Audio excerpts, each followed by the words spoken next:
Pierre Bérégovoy contre-attaque. L'affaire Péchinet, a-t-il dit, ne sera pas étouffée. Le président Mitterrand demande que le rapport de la COP soit publié. Deuxième affaire, la Société Générale. En accusation cette fois, Samir Traboulsi, un homme que l'on retrouve décidément partout.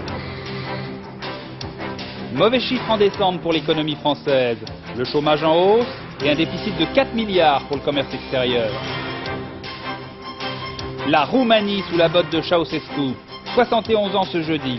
Un pays qui est devenu la dictature la plus honteuse de l'Europe. La bande dessinée en vedette à Angoulême. Ouverture demain du festival de la BD. 200 000 visiteurs attendus.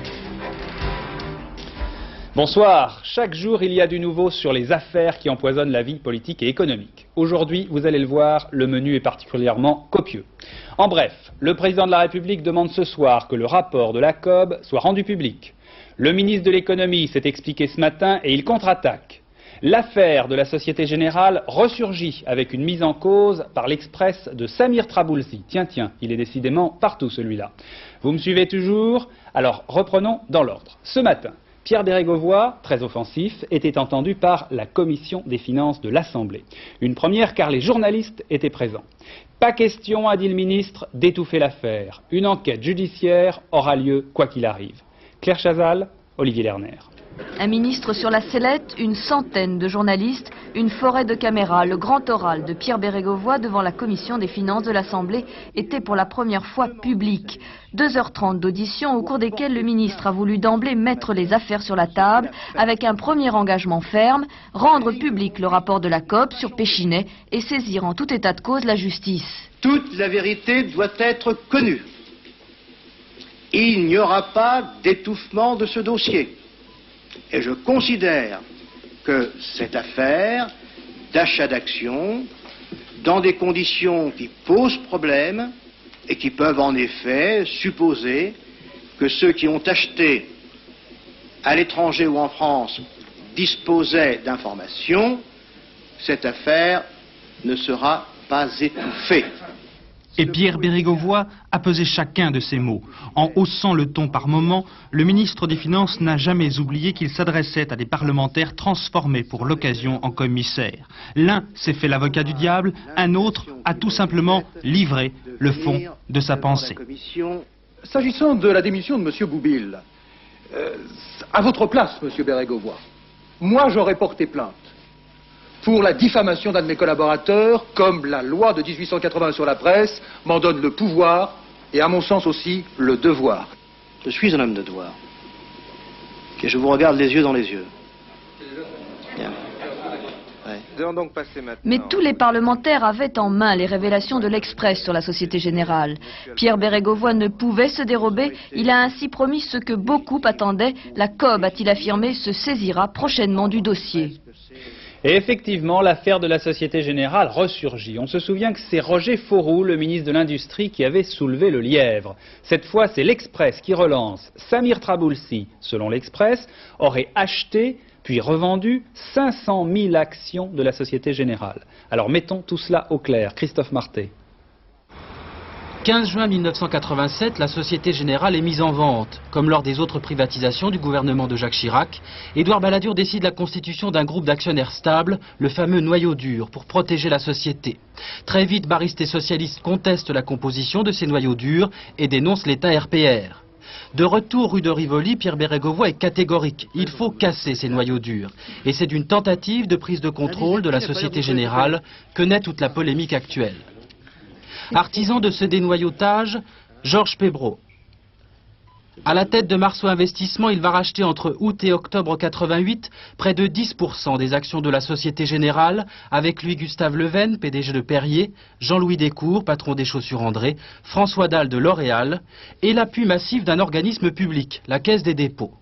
Selon l'opposition, cette opération dénoyautage manque de clarté et pourrait cacher des actions illicites et de confortables bénéfices. Il y a 15 jours, Roger Fauroux estimait que l'affaire Société Générale était d'une toute autre gravité que l'affaire Péchinet. Aujourd'hui, l'information selon laquelle Samir Traboulsi aurait acheté puis revendu 500 000 actions de la Société Générale avec un bénéfice de 2 millions de francs relance les spéculations sur un possible délit d'initié. Société Générale. Et je n'ai jamais eu dans mon portefeuille 500 000 titres. Qui vous avait dit que c'était une bonne affaire? Mon agent de change, Eric de Lavandera, de la charge de Lavandera. Personne d'autre? Personne d'autre. Ah, mais oui, je viens de dire. Ce matin, devant la commission Vous l'avez des sous les finances, yeux, Pierre moi aussi. Bérégovoy a demandé à la Eh bien, COB que toute la lumière soit faite. Je demanderai à la COB de vérifier si les achats d'actions par les personnalités citées, si ces achats d'actions ont été faits dans le cadre de la légalité. Là encore, une seule chose m'importe, la transparence. Et Samir Traboulsi, un homme que l'on retrouve partout. On l'a vu servir d'intermédiaire entre Péchinet et Triangle. On l'a dit, ami d'Alain Boublil. Et le voici mis en cause pour l'affaire de la Société Générale. Décidément, rien ne se fait dans l'industrie et dans la finance française sans ce financier libanais. Mais qui est-il vraiment? Hervé Brusini, Dominique Thiers. Il a des amis partout. Charles Pasqua propose qu'on lui décerne la Légion d'honneur et c'est Pierre Bérégovoy qui la lui remettra en octobre dernier. Samir Traboulsi est un homme précieux pour tout le monde. Cela fait 25 ans qu'il vit en France, fils de bonnetier libanais. Étudiant en droit, il s'installe ici, à Paris. À l'époque, Samir Traboulsi est associé au Saoudien Akram Ogé, l'homme qui 10 ans plus tard achètera le paquebot France. Le bailleur de fonds, c'est un autre Saoudien, Adnan Khashoggi. Objectif du trio, exporter du matériel français vers les pays du Proche-Orient sans exclusive, technologie, armes, travaux publics. Et les affaires marchent pour Samir Traboulsi. Il s'occupe de tout. Et même, paraît-il, d'organiser les soirées privées de ses très riches clients. On lui prête le surnom de vizir des plaisirs. Mais qui dit réussite, dit jalousie. En avril 82, Samir Traboulsi dîne chez le directeur de la Maison Dior. En sortant du 75 bis de l'avenue Marceau, 2 jeunes Italiens tentent de l'assassiner. Samir Traboulsi est atteint à l'épaule et à la cuisse.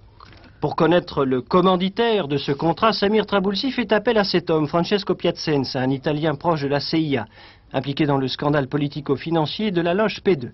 Propriétaire de bateau, grand amateur de tableaux de maître, à Monaco, Samir Traboulsi possède une suite réservée ici dans cet hôtel à l'année. Lieu idéal pour négocier toutes sortes de contrats. Celui qui fut conseiller pour les ventes d'armes de Thomson est aujourd'hui propulsé sur le devant de la scène. Et si on le désigne comme bouc émissaire, à l'origine des affaires, sa réponse est toute prête. Je n'aime pas beaucoup ce rôle de bouc émissaire. Ceux qui voudraient me faire jouer ce rôle se trompent d'acteur. Et comme je vous le disais au début, le président de la République a donné son feu vert pour la publication du rapport de la COB sur l'affaire Péchinet. C'est ce que demandait le Premier ministre, Michel Rocard. Monsieur Rocard a obtenu gain de cause de l'Élysée. Alors cela nous amène à reparler de l'affaire Péchinet. Avec ces deux informations, Jean Gandois, le PDG, a affirmé aujourd'hui que Péchinet n'avait pas payé trop cher les actions de Triangle. C'était même une bonne affaire selon lui. Deuxième info, le vendeur de Triangle, l'américain Nelson Peltz, semble bien avoir eu un rôle très suspect dans cette affaire. Confirmation à New York, Paul Naon. Nelson Peltz et Peter May se sont enfin décidés à parler par l'intermédiaire du porte-parole de la société Triangle, John Sullivan. Les anciens responsables de la société Triangle, Nelson Peltz et Peter May, ne sont impliqués d'aucune manière et n'ont pas eu connaissance d'une quelconque utilisation d'informations confidentielles dans l'acquisition de Triangle par Péchinet. Nelson Peltz et Peter May démentent donc toute participation frauduleuse dans cette affaire. Cependant, il est désormais acquis que les deux anciens responsables de Triangle ont acheté une grosse quantité d'actions juste avant leur achat par Péchinet.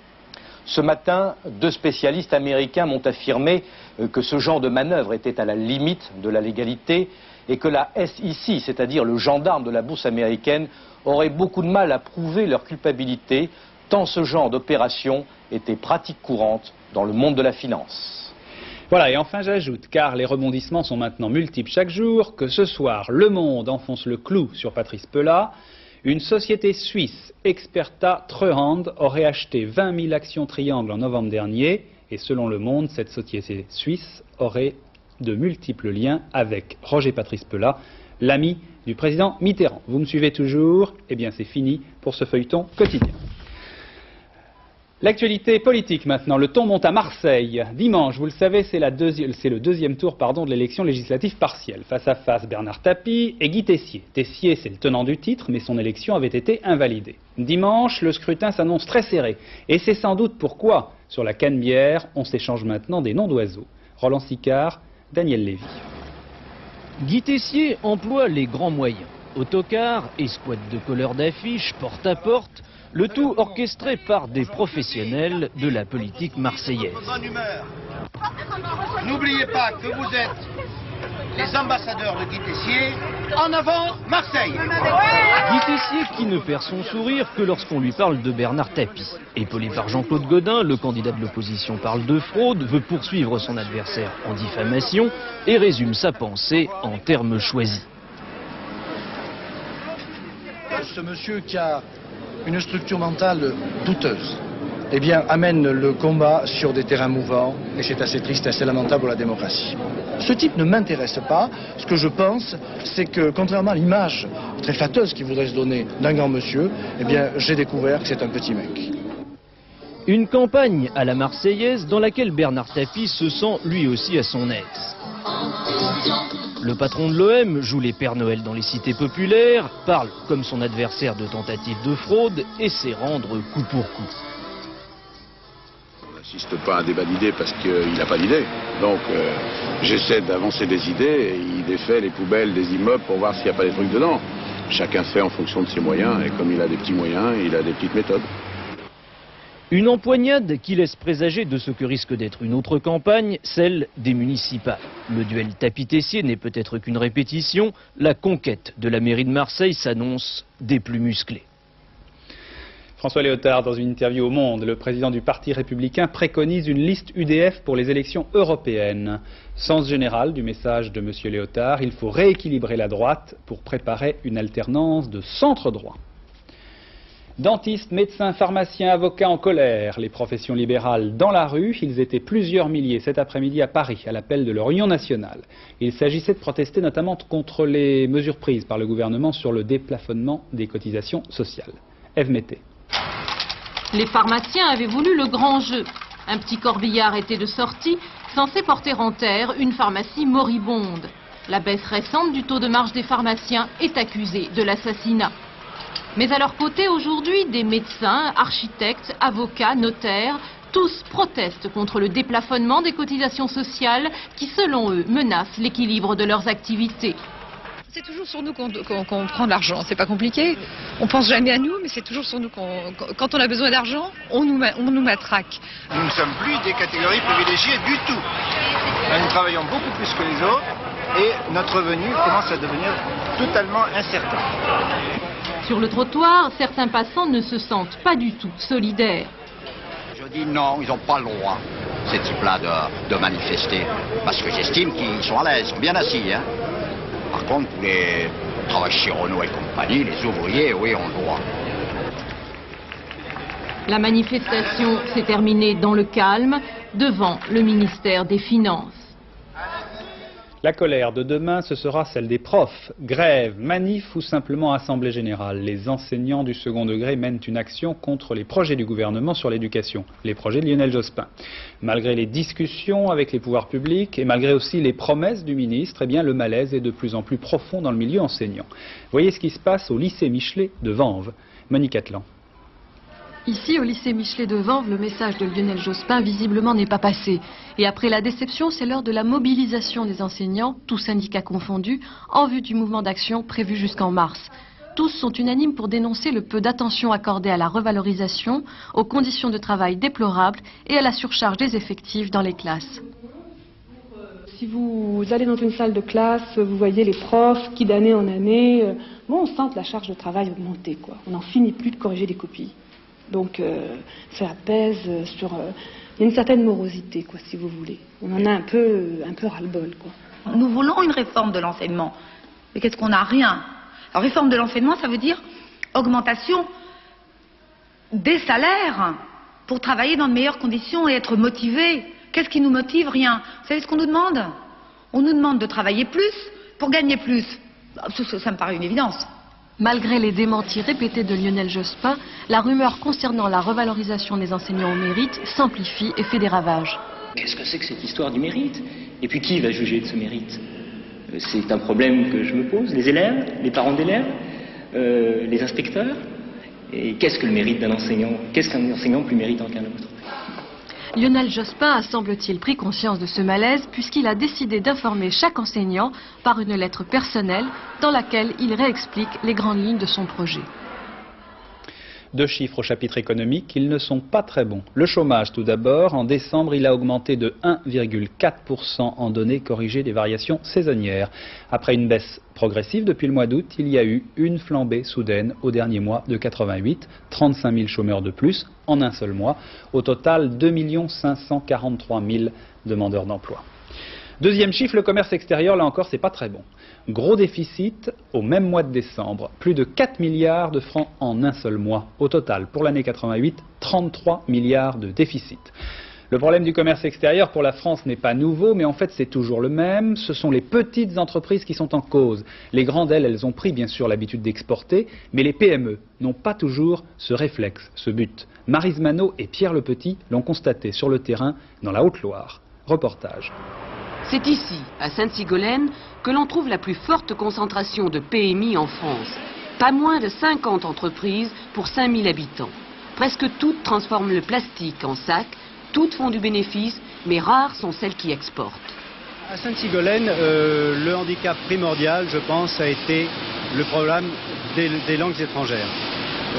C'est un tissu de PME, de sociétés qui ont été créées par les gens qui actuellement encore les dirigent et n'ont pas vu la nécessité de s'orienter vers l'exportation étant donné que le marché intérieur se développait à un rythme tel que leurs affaires se développaient sans qu'ils aient besoin d'y faire appel.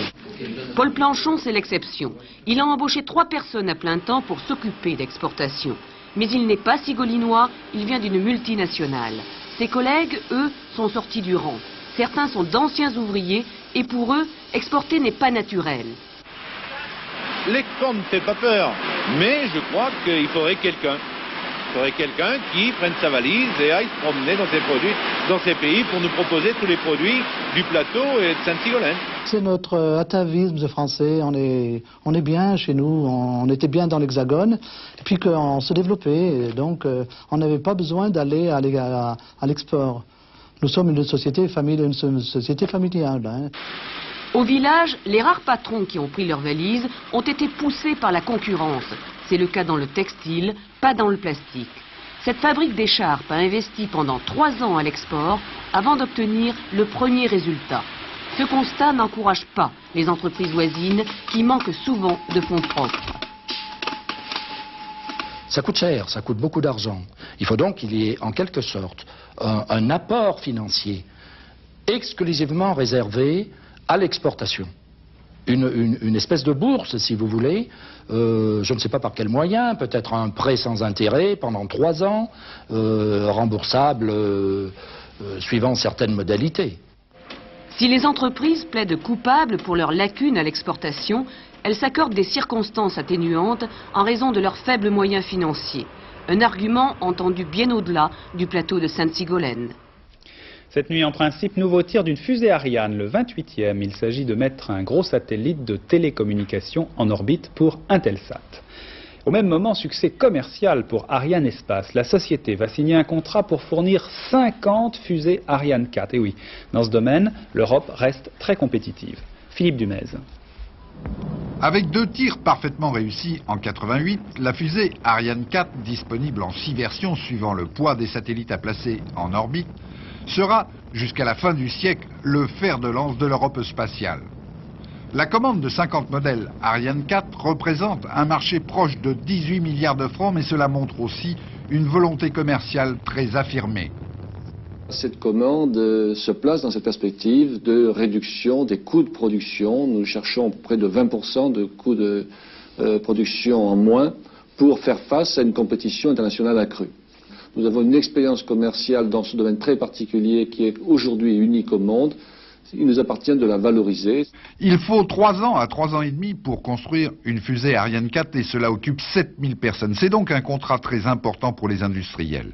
Chaque lanceur coûtera environ 600 millions de francs, un prix en principe compétitif. Mais à partir de cette année, l'Amérique revient en force sur le marché des fusées classiques et les Chinois, avec la Longue Marche 3, proposent des tarifs très séduisants. Or, une fusée civile ne sert qu'à lancer des satellites et l'on peut se demander s'il y en aura assez pour tout le monde.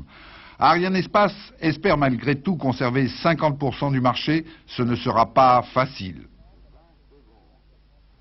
Une foule immense à Varsovie pour l'enterrement du père Niedzilak. Le prêtre a été trouvé assassiné dans son appartement le week-end dernier. Il semble bien que ce soit un crime politique, une provocation.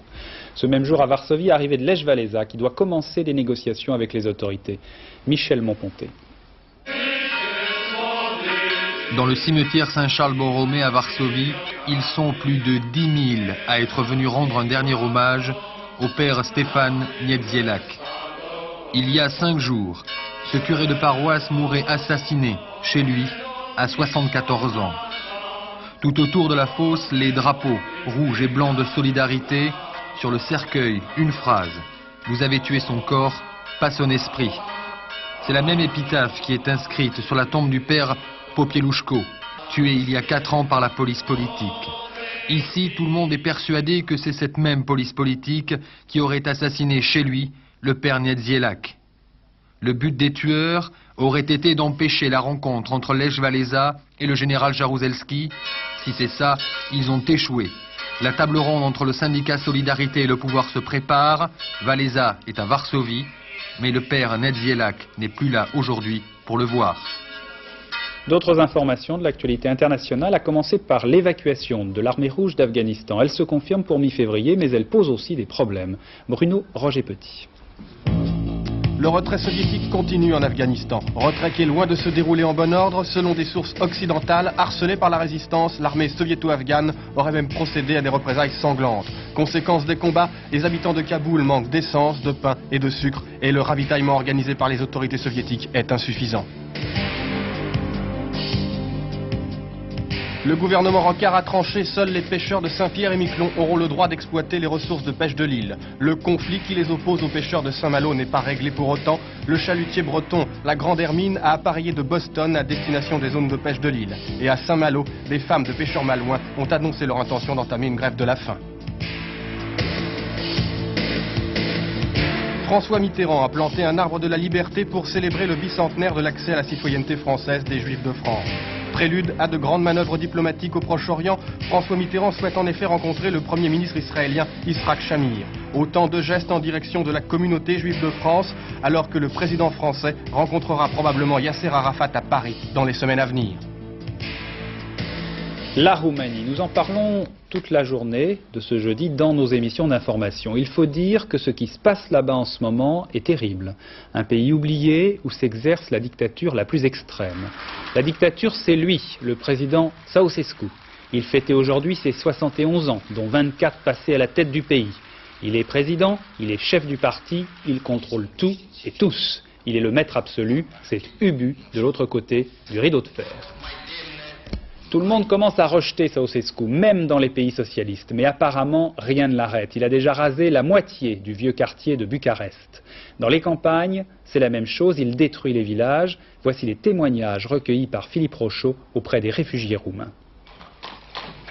Dans les campagnes roumaines, une seule question sur toutes les lèvres. Notre village va-t-il être détruit? Cette angoisse qui étreint près de 12 millions d'habitants porte un nom. Le programme de systématisation du territoire. Objectif déclaré de Ceausescu, supprimer les différences entre villes et villages. En clair, loger les paysans dans ces appartements en mauvais préfabriqués, des appartements à la campagne où l'électricité n'arrive que quelques heures par jour et où la température en cet hiver atteint rarement 8 degrés. Les mauvaises langues disent qu'en réalité, si l'on détruit les villages, c'est pour mieux surveiller la population paysanne en la regroupant et en la coupant de ses racines. Le secrétaire général des Verts autrichiens raconte qu'il a vu des gens obligés de démolir eux-mêmes leurs maisons. Certains se seraient même suicidés. Il cite des dizaines de noms de villages détruits dans les environs même de Bucarest et surtout dans les régions où vivent les minorités allemandes et hongroises, plus spécialement visées par la dictature de Ceausescu. Les particuliers sont parfois autorisés à restaurer leurs maisons, mais ils savent que jamais le pouvoir n'acceptera d'y amener l'eau et l'électricité et que la priorité sera donnée aux nouveaux villages. Les paysans roumains doivent donc accepter de voir leurs maisons rasées. La mort dans l'âme, ils assistent impuissants à la destruction de leur passé.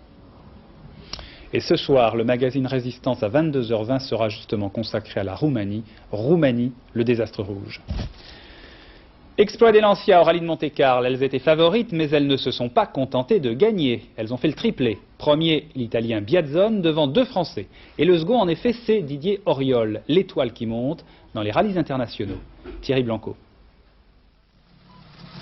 Didier Auriol, 29 ans, triple champion de France des rallyes, particularité, n'avait jamais participé au Monte-Carlo.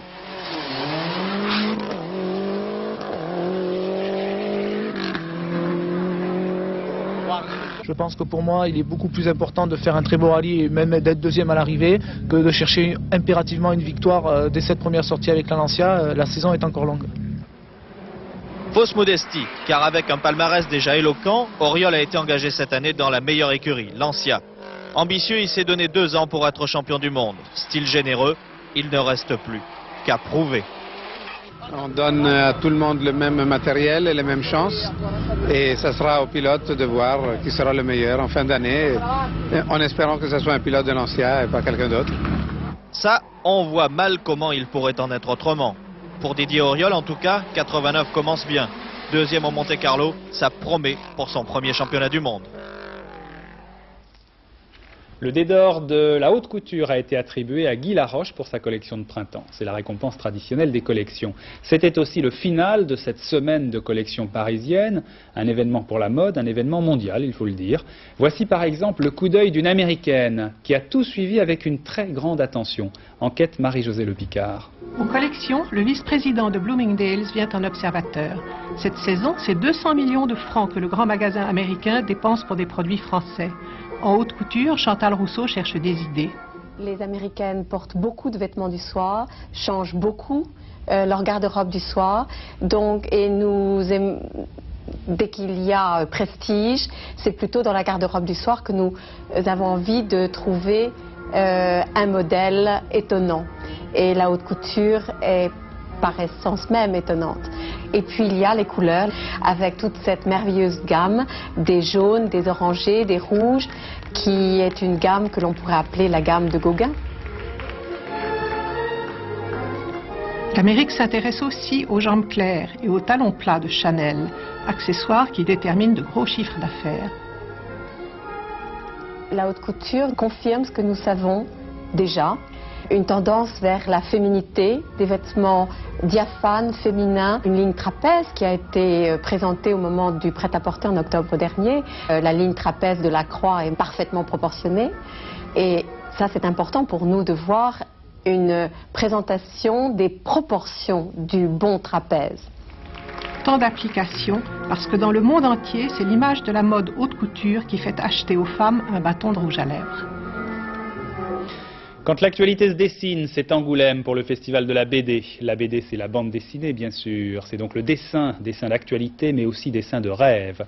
C'est devenu en tout cas un art à part entière. Il attire de plus en plus de monde. Il y aura à Angoulême près de 200 000 visiteurs cette année.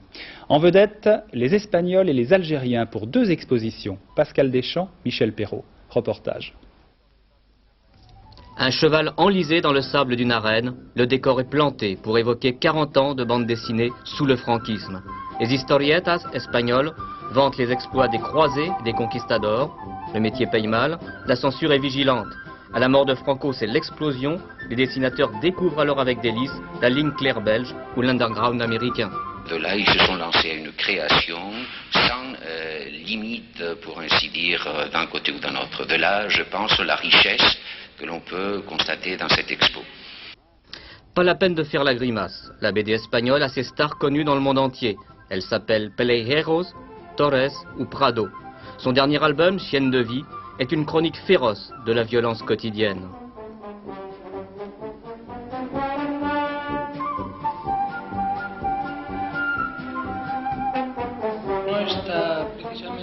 J'ai voulu sortir des stéréotypes sociaux habituels. La violence n'est pas seulement le fait des drogués, des délinquants, des blousons de cuir. On la trouve chez tout le monde et partout, dans la vie quotidienne. Si la BD espagnole revient de loin, la BD algérienne, elle, n'a pas vraiment encore décollé. Peu d'éditeurs, peu d'albums. Une exception, Slim, dessinateur de presse à l'humour corrosif qui attend la relève. Il nous est arrivé par exemple de faire partie du jury où il y a eu des gens qui ont envoyé des bandes dessinées de l'intérieur du pays mais qui sont fabuleuses. Et ça s'arrête là. C'est-à-dire on dit c'est bien, il a un premier prix, mais puis hop, c'est tout. La bande dessinée algérienne, une BD sur les starting blocks. Le festival qu'Alger promet d'organiser au printemps prochain donnera peut-être le coup d'envoi.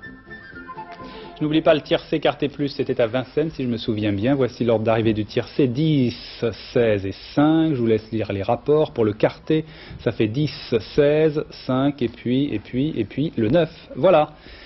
Fin de cette édition du journal, la dernière, d'abord tout de suite la météo bien sûr, n'oubliez pas Résistance, la météo ce sera Laurent Cabrol, Résistance présentée par Noël Mamère, ce sera à 22h20 sur la Roumanie, dernière édition Henri Sagnier aux alentours de minuit, et puis n'oubliez pas 6h45 Télématin avec l'excellent Roger Zabel.